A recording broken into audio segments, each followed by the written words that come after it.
So I'm here today with Ishmael. We've just finished listening to some of his poetry. You're also a sculptor. I'm a sculptor also, yeah. Uh-huh. Matter of fact, Oh, yeah. that's interesting. I'm very interested in people doing more than one thing, finding art in a number of different Oh, ways. yes, yes, yeah. Do you find that your sculpture is, Well, helping your words uh, or? yeah. Matter of fact, I sort of feel that people that do things more than once, of course, they'd be categorized perhaps as multi, multi-talented. Right. You know, as far as doing more than one thing. But sculpture was the main thing that helped me sort of. Well, I've taught the blind, and I've taught the blind how to carve stone. I've set up workshops through the United States and Japan and Germany and so on like this, which was sort of. It's funny how from my perspective, we were talking earlier also slightly on paths. My path has always been, to a certain extent, is to find my authentic self within. You know, and usually I find that a lot of people usually, oh, speaking for myself, I should say, um, act out the video that we were sort of uh, influenced by our upbringing, our parents, our father, and other things while we were a child, Mm-hmm. Yeah. and so on like that. And I'm self-taught sculptor, to get back to your question. Yeah. The poetry, I mean, when you're doing sculpture, you're working with your hands, with your poetry, you're working with your mind. It's my mind, of course, for sculpture. I used to always say do a lot of sketches, which is the basic thing of a lot of artists, to get a sort of a basic in your approach in developing whatever idea you want to do. And I used to do that a lot. And then I got to a point, I worked from a feeling level, that if it feels right, it's like making love, you make love according to, the flow of the feeling, and I carve in that, and I write from that too, my poetry like that, and from my my life experiences and so on like this, I've seen a little bit of life, oh, quite a bit of life, I should say, and from different perspectives, I've met a lot of people in my life, seen a lot of things, and I incorporate that in my poetry. I've been on both sides of the track, you know. That I, you that know. becomes important then, having that different perspective. Oh yes, absolutely. Yeah. Well, it's what I like to say is freeing me within. I used to always think that life was like the TV program, Live Happily Ever After, but there's no such place. It's the thing you got to work at, it's the up and downs and all that other stuff that goes into living life. That is, Right. you know. Well, um,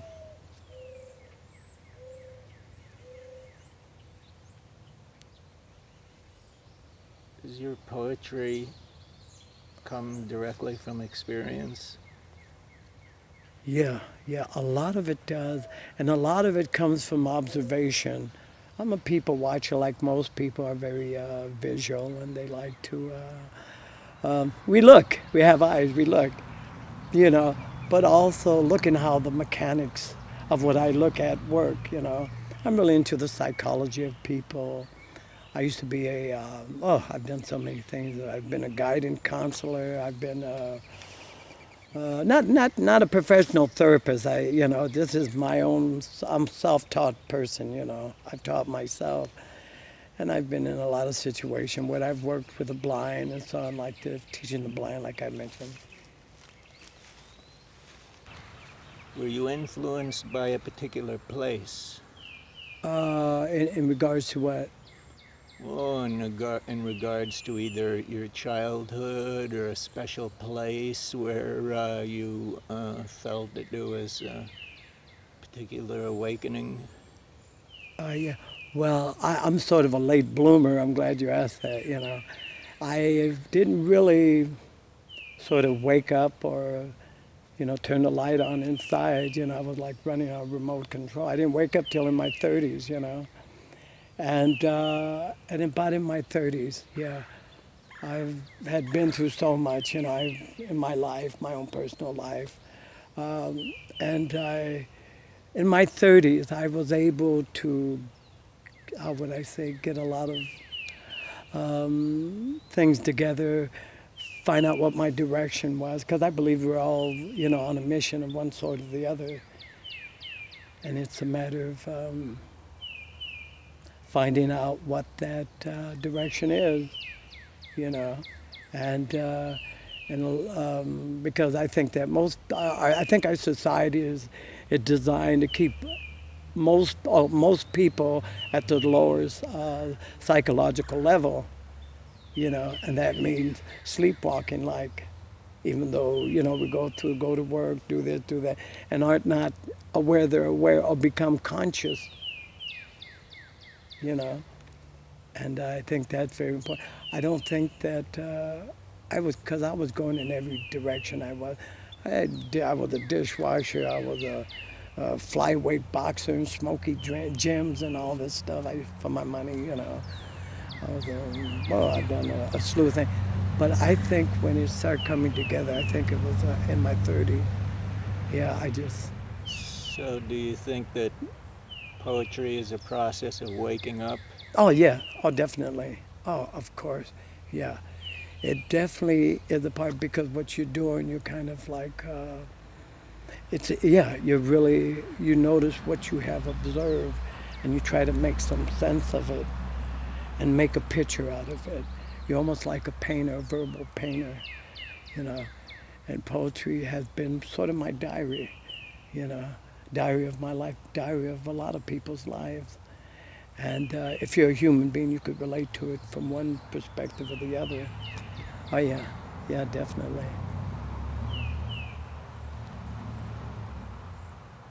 Do your poems, are they affected by relationships? Well, a little yeah. I've written relationships. You mean with a woman, or Well, with just a with people in woman, a general? mother, a father, a child. Well, I never really knew my father. I knew my mother till about the age of 13, and I left my house. I was raised by prostitutes. I was a kid on the street, and I had to make my own way because we had a family of 13 kids in the house. I was the youngest. And I left the house because my mother had to go look for food in the dumpsters and all that stuff. And I got to a point that I couldn't understand why my mother cried so much. And my father had left when I was maybe about 8 years old, 7 years old. And so I had a lot of, my mother was my shaman. I'm Apache Indian and Puerto Rican. And my mother was a shaman. She showed me the spiritual path. And when I was a kid, supposedly, a on my crib when I was a baby, my mother told me a black crow landed on there. And as I got older, I remember that incident. And my mother related to me that it meant that I would have a hard life. And but eventually I would find out what my meaning in life is. I mean, I went through a lot of changes, a little kid on the street. And one day, after about almost a year on the street, I was sleeping in vacant houses and the whole thing. Like, I wasn't doing sculpture then, because I didn't learn that till I'm a little towards my 30s and so on. And what I did, I was always writing poetry. I was always writing things, thoughts and everything. I couldn't make out too much what it meant at the time as a little kid. I still have a lot of those little scribbles. And so anyway, I lived on the street. I got in a little trouble like most kids that are in that situation do. I didn't really have a role model other than my mother. My mother gave me a lot of spiritual nourishment, telling me hey, when you run into this and that in life and you feel like the whole world's caving in, he said, sit still, listen to the leaves, listen to the voices in the wind. And I still get a little emotional about this, but I'm being real. And so, anyways, he taught me a lot of these things, a lot of things from that was handed down to her and so on. And she showed me how to chant certain things. She gave me certain words to chant when I fell under pressure or things were going rough and so on like this. And to me, I thought my mother was really out to lunch or something. But little did I know, she had a lot of wisdom and spiritual wisdom. Wisdom not only of the world, but of the soul and the spirit. And anyway, so the thing that happened is that I carried that with me as a child. But like I said, when I was maybe about 14 or 15, I was going down the street ragged, didn't know where the heck I was going. Most of my friends were all getting in trouble, one thing or the other. So anyway, so what I did, I saw some prostitutes on the car. They say, hey, little boy, come over here. And I grew up around all kind of different races and so on like this. And they said, what are you doing out here by yourself? Does your mother know you out here? I said, no, my mother's having a hard time to feed the family. And I thought I would leave there. So they said, you come here, where did you live at?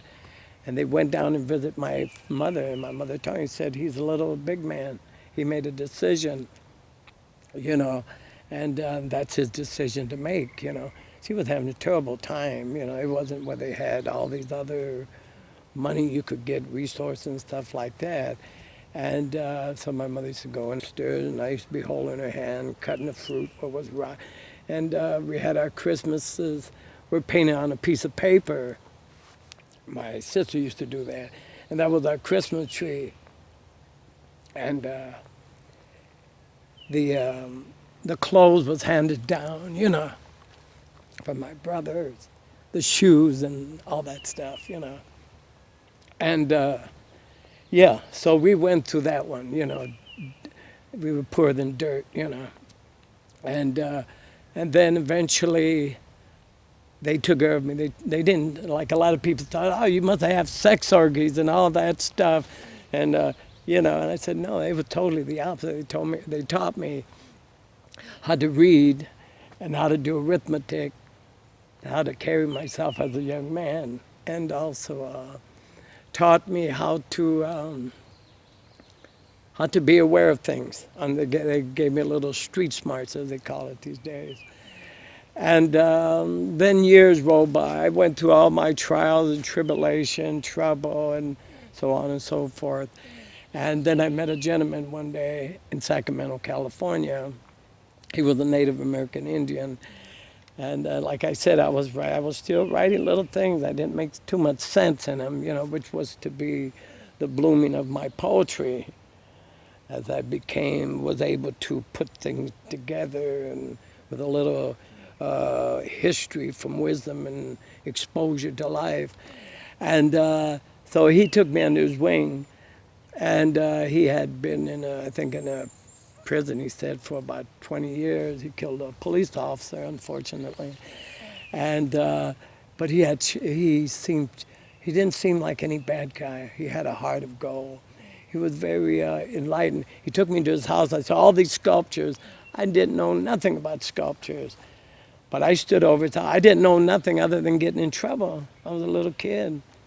I knew how to do arithmetic and read on it, but I didn't know how to get it together, quite. And so anyway, I met this guy. He took me under his wing. He invited some guy that he knew after a couple of years of me just doing sculpture every day. I would help him move stone and wood and everything. He didn't teach me anything. He said, I haven't got enough time to teach you, but if you could look and learn, that'll be the way you'll learn. And I studied everything. I read books. I read this. And he had a friend come over in a Cadillac, ripped up pants and all. I thought he was just some guy having a hard time too, And he told me he heard that I was doing some sculpture and would like to exhibit some of my sculptures at this gallery that he had. And he invited he said, some important people that might buy some sculpture. And I never made more than 50 cents, you know. I mean, a dollar or two and so on like that, moving crates or working at the jobs, which I did later, mechanic, boxer, and all that. But he turned out to be, his name was Herb Puffer from Sacramento, California. He was a Democratic fundraiser.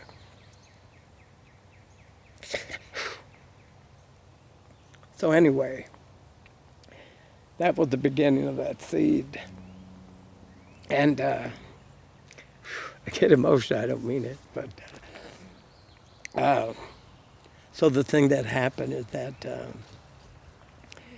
I had an exhibit up there, all these things I've carved out of stone. I used to carve animals, a lot of Native American things, and I hadn't got into abstract or real representational as of yet. But he believed in me. And that was important. So he had, so these people came down in suits, all dressed up, and whatever that meant at that time. And it was this guy who was going to be the governor, Jerry Brown, in California. And he had these other politicians with him and people that worked for him. And he bought a couple of my sculptures. I think one was $15 and the other one was $1,800. More money than I made in most of my life, you know. Boy, I was just bubbling over. And I said, I like this, you know. And I kept at it for a few years after that more. And then I heard they were giving money out at the California Arts Council of California. That means funding, and so to artists. And I've never tried, and I called them up, and the first guy I reached, I told him, you know what, I've been working my ass off. And I heard you're giving out money, I want some money. You know, because I was desperately seeking to get out this other world, you know. And so the thing that happened is that they finally heard me. They called me back, and they said, "Okay, and we're gonna send you a grant form. Fill it out." And they told me what am I going to do, and I told them I'm going to teach the blind. And there was nothing on teaching the blind in carving. And so I just prayed a lot. I tried to research, there was no material. And like I said, I work from a feeling level, and I do poetry the same way, you know. It's like a diary, but yet it's a diary anybody could relate to. It's talking about the human species, about the emotional, the nightmares, the good things, and everything like this. And so anyway, so I start getting these little insights, pop, pop, pop, pop, pop, pop, pop, pop, pop. And intuitively, I start teaching the blind. I said, I'm going to teach the blind. And they gave me a lot of money. Okay, we're going to see. And it was so successful the first time. I tuned into where they were, what their disabilities was, and shapes and forms and all this stuff to make things. I had them making maybe rabbits at first, cats, and things that they know that they've touched and so on like this. And then it was so successful that they gave me another. They said, hey, we want to give you another grant. And so that really blew my mind. You know, I felt good about myself. And I did that again. And then they fund me again. Then they put me on all the front pages of newspapers all over. And then I think the real jump start of the artistic aspect of doing sculpture and so on like that. But I was still writing too at the same time. I'll tell you about that. And I knew poets. They never taught me. I used to listen, compile this and that, this and that.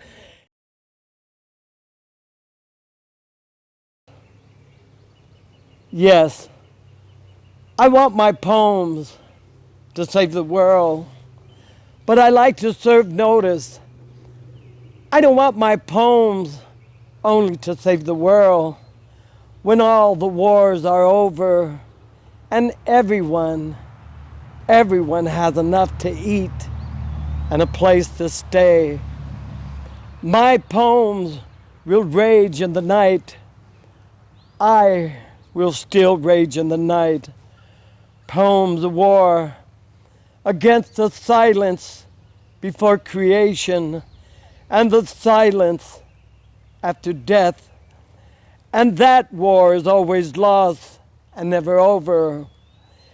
Any other war is welcome to come along. Missiles, slumlords, meanness, hunger, children mocked into self-hatred. I'm against them all. And if I don't give my best to fight them, I'll be a traitor. But I can't just fight what I'm against. It's too easy. I have to fight for what I believe in. I have to fight to believe, word by word, battling the silence late at night, raging to catch the sun in my awkward hands. No! What's wrong? Anonymous is dead. I heard the terrible soft sound of his fingers unclenching a fold of blanket. Like a cliff he dangled from. One of the number presumed lost all his presumption. Kings and cameramen kneel by his casket. Anonymous cannot rest in consecrated ground. Anonymous cannot rest at all. The hotels where he signed the register in water sank with all hands. The girls became apprentice sirens. They can't sing, but that was never the idea. Anonymous, whom we all have been, is dead. Who will speak at his grave? A man made of fingerprints whom nobody wants. The dead letter writer, the breather into telephones. Who were you when you were somebody else? Do you remember? Anonymous doesn't want to play anymore. Cover the face you never saw. Bring him purple thistles and white dandelion seeds, but never an intentional flower. Pour a gravestone of wet cement and let children mark it with sticks. That's all we'll ever know.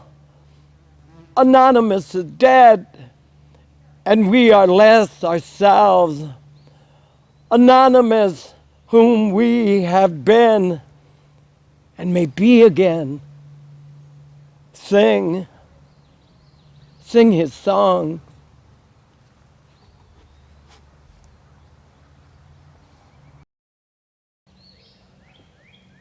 Blues for all of us. I sing the what went wrong song, the hurting, certain, blurting blues for everyone I meet. Strangers on the street, don't talk to strangers. Rage in cages, worn like clean clothes, no way out. I sing, I shout, every name in the phone book. Don't look away. Faceless crowds have faces. Everyone has a story and a song of what went wrong. We live in lonely with a rent due. You don't know me. I don't know you. Shadow armies do target practice with our smiles behind miles of barbed wire.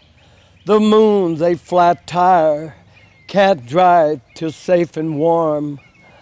Blues for everything left unsaid hangs over the bed like colored balloons, shrinking as the air goes out, as we shrink away. Lost chance blues, hurt by a glance, pretend not to see. You don't know me. We were all notes in a song that's gone away, leaving only the blues. I don't know you. I don't know the song where everyone dances, a string of paper dolls warming the sun, safe and warm. All I can do is connect the blues like dots, tear smudges drawing close. Don't turn away. I know it aches and burns. I sing initials in tree trunks that broke their carved hearts and put out flowers, and every flower is a face. I sing the blues for all of us. It's all I have, all we have left of that first song. The things we leave behind. In a dusty spot behind the seat of my car, I find a matchbook where I've written the phone number of a lover. No, ex-lover. Her name sitting there, crinkled among paper clips, hair, a key to a door I no longer use. It's just a place left behind, a twisting of the eye to the heart left behind. Recently, a lover of mine went away. Now I'm obsessed by what she left behind. Her boxes in my closet, her lies in my memory, my child in her belly. This is the age where love acts disposable. The red back pen so disposable it bleeds. And here I am, chewing on the end of that pen, searching for love as if it were lost beneath the cushion of an old chair. Like the board game Grandma and I used to play. Now the board is gone and the dice are gone. Grandma is gone. But one day I find the pieces in the chair. It reminds me of a woman I once knew. And one day, this bad thing happened in her blood. Doctors said she could fight it for years. But 6 weeks later, she calls saying, it would be rude of me to leave without saying goodbye. What could I say? Nothing. Nothing could change it. And later that night, nothing followed me down the hall. It was standing there with me in the shower. And that night, when I called her house, the answering machine came on. And there she was, explaining why she couldn't be there to take my call. No, nothing could really make me understand why. But sometimes at night, alone in my bed, I close my eyes and feel her there, with the places and the people left behind. Poets, love affairs, and all that stuff. Sometimes I get lost in the words that we spray against loneliness, like machine gun bullets on a brick wall. As the poems pile up, I believe more in the crack than the bricks. And I find myself in a car with yet another woman, my tongue dancing like a madman, touching her like two disembodied hands, looking for a home. Well, a home is easier to find than to keep. Love easier to want than to have. As if our bodies are of glass with the emotions safe inside. You understand? It's romantic pyromania. I just want to see myself burn in your hands. No high-minded Buddhist protest, just your eyes glowing orange. The satin way your leg slid up to me on the seat. And for a minute, my body finds the faith. My tongue finds your lips. And later, I find your poetry like a street lamp. I stand in the lights looking at the wrinkles in my hands. Your girlfriend says I'm trouble, and she's right. We recognize each other too well. Poet loves too many words in our lives, too many loves in our past. Still, to me, each time it is fresh. Each time I feel it more perfectly. Your girl mind tracking our kisses like radar tracks a missile. First base, second, home, while I frame your breasts like a Rembrandt. Then I lean back and tell you about a woman who loves me, another of the artistic insane who parade through my life like the Red Army trying to impress Stalin. Your girlfriend says trouble, and that's good. Against the white page, black stories. Against the night silence, wolves howl. Against polite company, I kiss you. Your blood begins running in my veins. Your poems begin speaking on my tongue. And for just 1 minute, I want to live forever in the jungle. You press against my chest.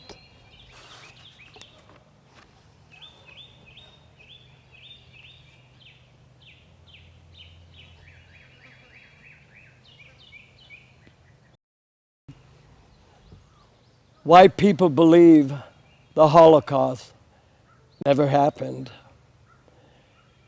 Because we lied to them. We told them an entire country turned into werewolves, or at the very least, went insane. They don't believe us, and they are right. It was much worse. One can plead innocent by reason of insanity. The Germans weren't innocent, and they weren't insane. They also weren't werewolves. I even found a copy of a novel by Goebbels, an intense, clumsy story about love and patriotism. It wasn't very good, but a person wrote it. Not a comic book villain. People are capable of anything. We can talk in human atrocities till we're blue in the face. These atrocities were committed by humans.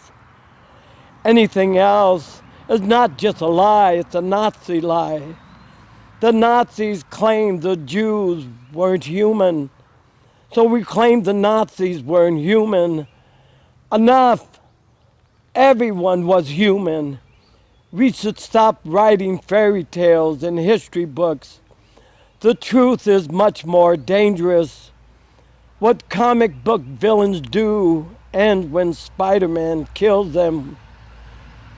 What people do, people can do again.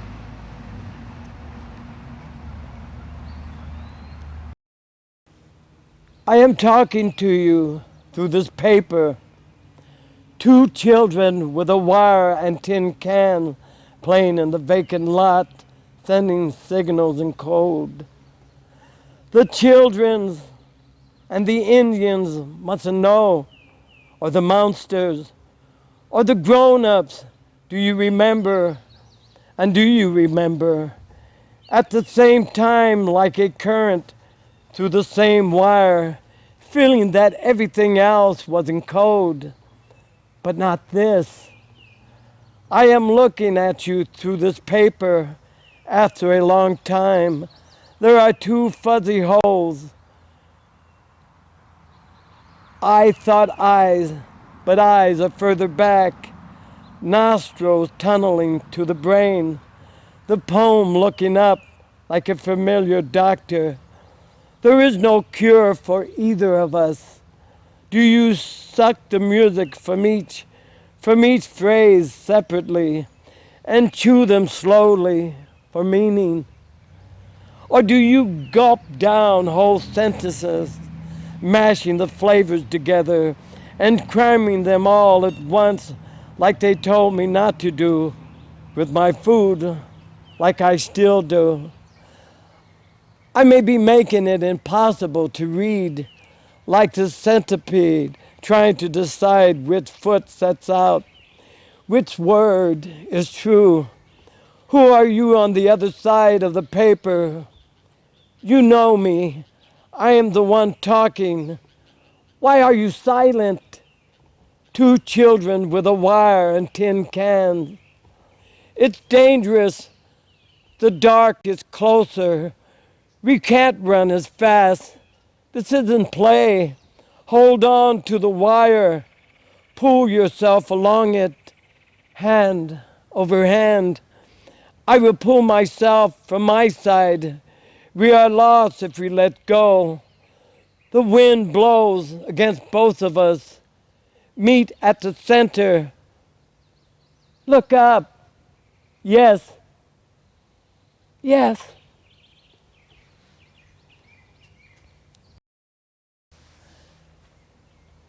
For Amadou Diallo, killed by the New York Police Department. In a dark place where he didn't have a gun, he reached for a wallet he carried. The cop shot him in self-defense, and he'll never be 23. There's a framed picture of him teaching his son to walk. The child grasps one finger in each hand, and they're both laughing. The picture's on top of a small bookcase in a house that will never be built, and the child will never be born. How many people did the cops kill in self-defense when they thought he was someone else? So many bullets. The 19 that hit him, for all the children and grandchildren he'll never have, and the rest of the 41 for all his children's lovers, wives, husbands, friends. So many people in one man's skin, and each got a bullet with a name on it. And only the name the cops had was wrong. They had the name of a killer with a gun in a dark place, and they shot him in self-defense. But his name was in his wallet with his ID. He tried to show them, and he died in a dark place. Too dark, too long.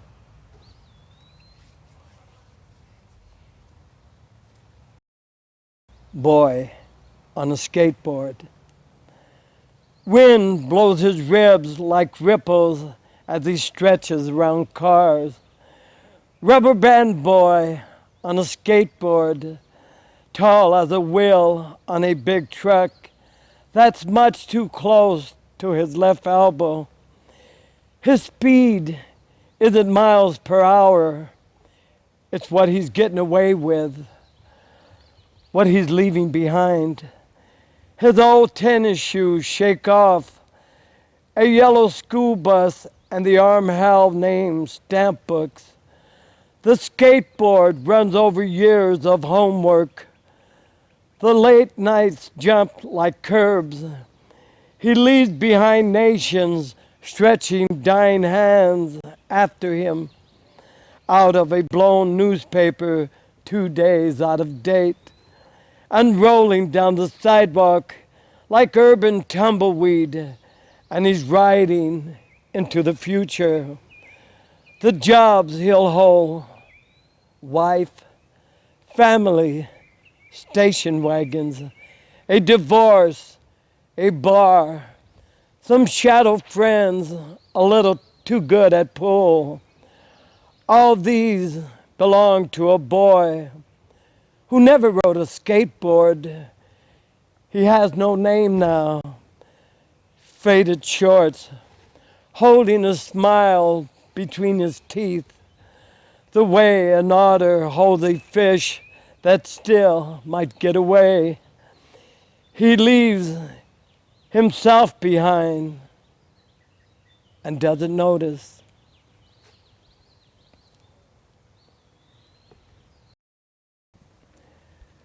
Rain.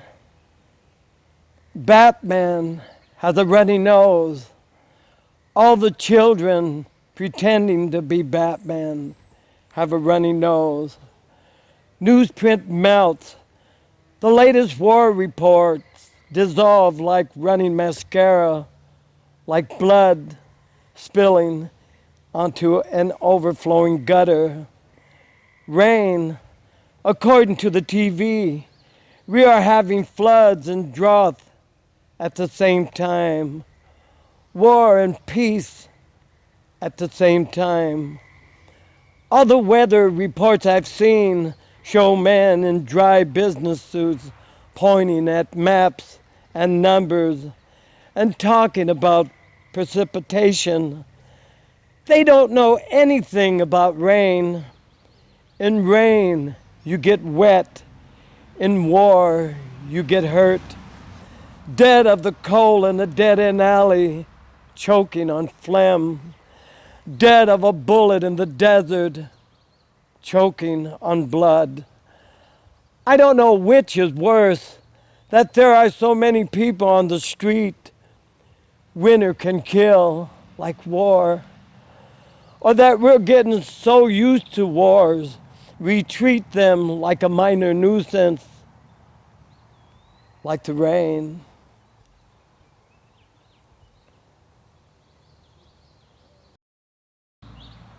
I bought a rose, a red rose, put it in a bottle and threw it out to sea. Whoever finds it, there is no map, no buried treasure, no secret decoder ring, no invisible ink. What's written on a rose, scented, long-stemmed, is easy to read. If you look past the rose and see our battleships ready to bomb the hanging gardens of Babylon, the rose is still there. Cup it in your palm.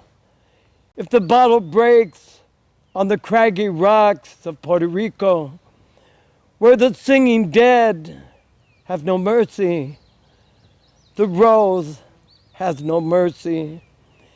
If the rose washes up, living in the Dead Sea, touch it with living hands.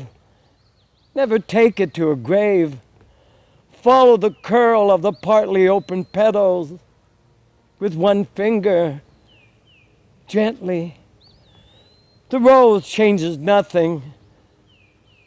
Expect nothing. It's for you. if the world ends. If the world ends, where will I do my laundry or fall in love or look both ways before crossing my heart and hoping to live? If the world ends, do I still get 5 minutes center stage like an open reading? Or is the list closed, come back, and no tomorrow? If the world ends, does it get a dozen curtain calls and applause and play next universe next week? If the world ends, where does it all go? The tourists with their cameras stuffed like doggy bags, the pyramids, the shoe polish, all the birthday presents and the things inside, the bicycles, the barefoot dancers, Rome, ruins, stones, trees, slime, toothpaste, postcards, birds, and herds of dear me, what can the matter be? Needles eyeing each other. I can't list everything, but for example, the blessed infinite variety of bottle of booze. It has to go somewhere, if only to get death drunk. And a sneeze is heard inside a head, no matter how much noise goes on outside. If the world ends when I'm sneezing, I'll still notice the sneeze first. And all that flesh so continually assessing itself and dressing itself as tired traveling salesmen, streetwalkers with neon petticoats, hitchhikers sticking a thumb in the eye of the sky, clock-bound and death-bitten clerks, sailors tattooing their arms on water, the sellers of hot gold watches looking over their shoulders for the heat, the filled and brimmed bed.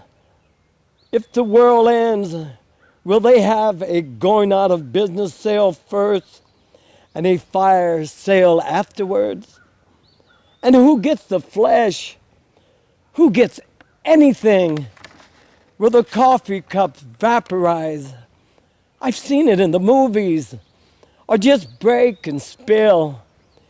Will they tell the banshees and ghouls and ravens in time for a deliberate death dance? A putting of the ghosts in order of presidents and song, a touch of black wings, and a dark formal promise, or will the whole thing just go bluey without even waiting for tragic fate and inexorable doom to catch up? How undignified, how unworldly, almost how naive. All things considered, I think the world should wait to go out on a blind date, to go up in a blind flash, to end with that dashing stranger, death, until the world grows up.